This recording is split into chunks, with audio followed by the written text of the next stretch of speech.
খুব চমৎকার নিয়মে দশমিকের ভাগ করব।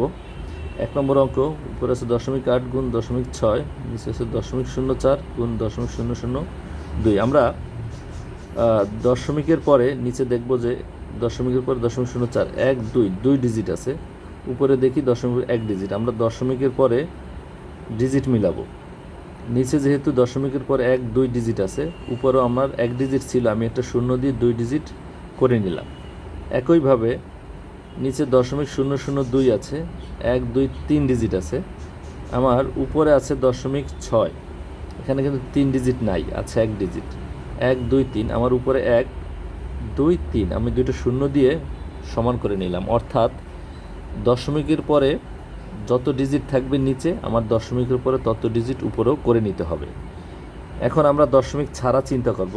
দশমিক ছাড়া চিন্তা করলে 80 গুণ উপরে থাকে দশমিক ছাড়া 600, নিচে কি থাকতেছে 0.04। এটা দশমিক ছাড়া চিন্তা করলে শুধু 4, 0.4 মানে শুধু 4, গুণন 0.002। এটা দশমিক ছাড়া চিন্তা করলে 0.002, 0.002 মানে 2।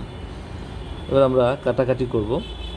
কাটাকাটি করলে এই 4 দিয়ে 80কে কাটলে 20, আর 2 দিয়ে 20কে কাটলে 10, তাহলে পেলাম 10 গুণন 600, উত্তর হবে 6000।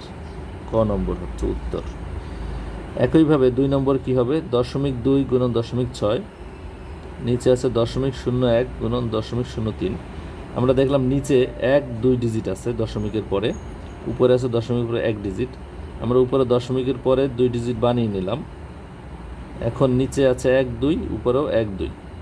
একইভাবে আমার নিচে আছে 0.03 2 ডিজিট আছে, উপরে আছে 0.6 1 ডিজিট। আমি আর একটা শূন্য দিয়ে আর একটা ডিজিট বানিয়ে নিলাম, সমান করে নিলাম ডিজিট। এখন আমরা দশমিক ছাড়া চিন্তা করব। 0.20, এটাকে আমরা দশমিক ছাড়া 20 চিন্তা করব, আর 0.60, এটাকে দশমিক ছাড়া 60 চিন্তা করব।